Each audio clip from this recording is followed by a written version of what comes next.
welcome Susan Roberts.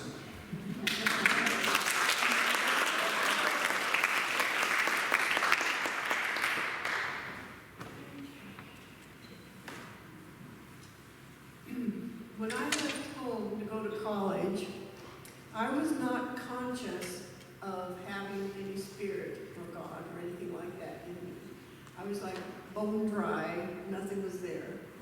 So my goal when I left my home was to change and become the person I was meant to be instead of what my unhappy parents raised me to be. In 12-step groups, I learned to tolerate saying higher power. But it was only up here, it wasn't here, you know. I had never trusted churches.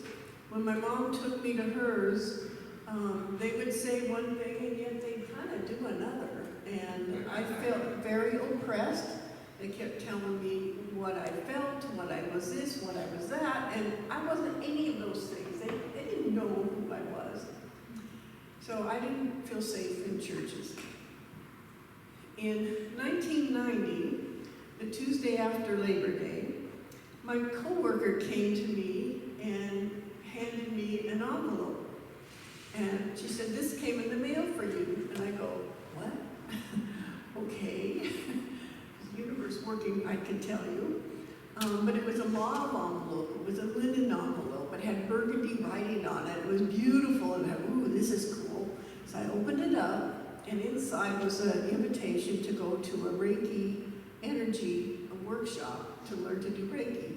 Well, I never heard of Reiki before, but it sounded interesting. I thought, And then I thought, well, it costs money, but August was my birthday month. I had leftover money.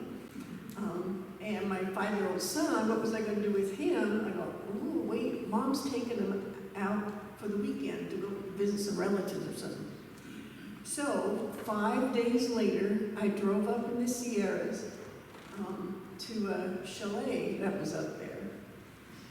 When they opened the door to let me in, there was this huge, large arch of sunshine coming in.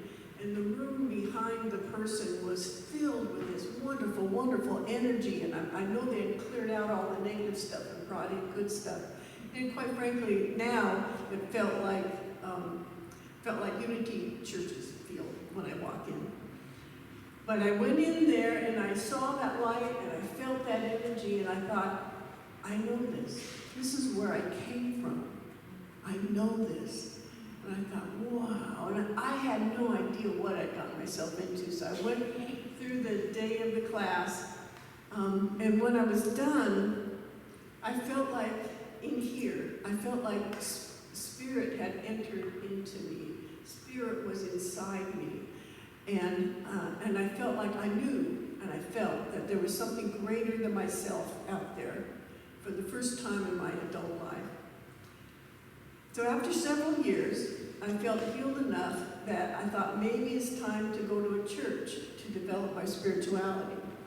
And trust me, I was scared to death to go to a church, and trust me, the word spirituality was not part of my consciousness at that time.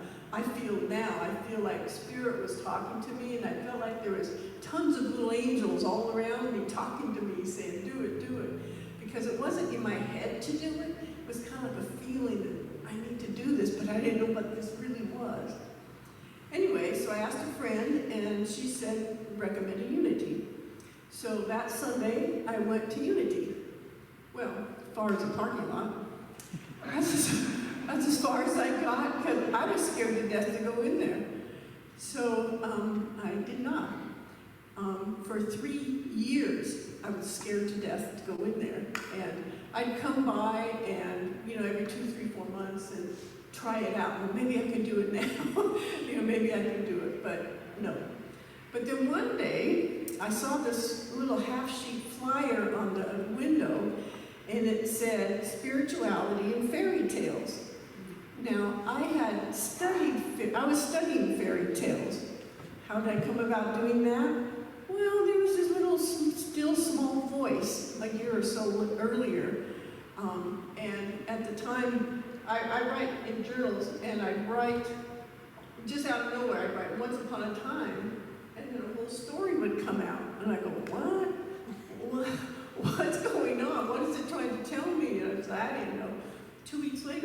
once upon a time, a whole story. And I go, okay, they're trying to tell me something, but what are they trying to tell me? 2 weeks later, once upon a time, another story. And I said, okay, I don't know what you're trying to tell me, but I'll go to the library and I'll just start reading fairy tales. I didn't know what else to do. So that's how I got to do fairy tales. And I'm sure if I'd seen that without that background, I doubt I would have made it inside. Anyway, the next Saturday I went to the class and I felt safe. I felt this is where I need to be.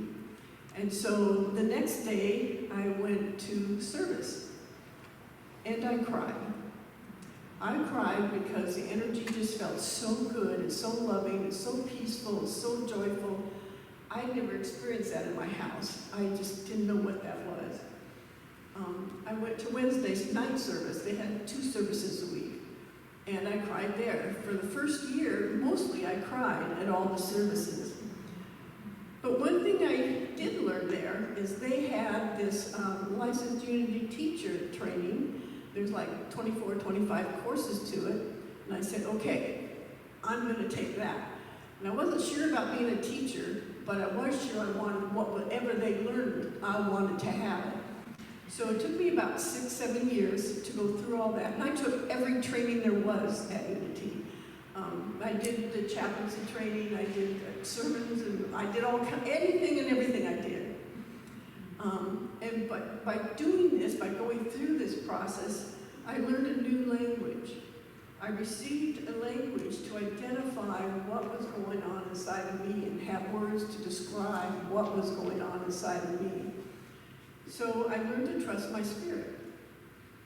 When I was done with the training, I felt I had a solid, strong spiritual foundation, right, all in here. And I felt strong and sure of my spirituality. I believe spirit resides in me, and I believe spirit and I co-create my life. I feel I live the Unity principles, for they make sense to me. They just make sense. It wasn't that I came to Unity for the principles, like maybe some people do. It was more like I came here and the principles aligned with who I am. So Unity has given me a solid spiritual foundation and words to understand me and to understand spirit. And that's my story.